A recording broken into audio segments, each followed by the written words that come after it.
দর্শক, খুলনা দারুল উলুম মাদ্রাসার একটি জমি ছিল।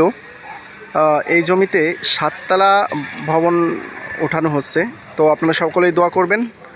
তো যেহেতু একটা কওমি মাদ্রাসার সম্পদ, এটা তো আমাদের সাধারণ জনগণের টাকাই এটা উঠবে।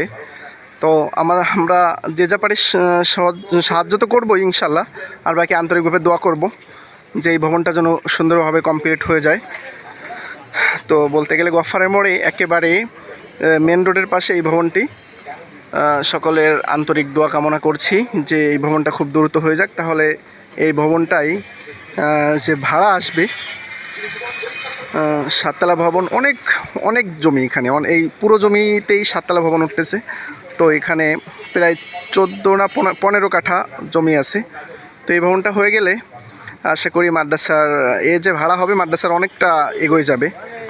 তো সবাই দোয়া করবেন, আর যার যার সামর্থ্য আছে সে অনুযায়ী সাহায্য করবেন। যেমন আমরা কেউ পারি 1 বস্তা সিমেন্ট, 1000 ইট কিনে দিতে পারি, 2 বস্তা সিমেন্ট, যার যে সামর্থ্য আছে সকলেই শরিক থাকবো ইনশাল্লাহ।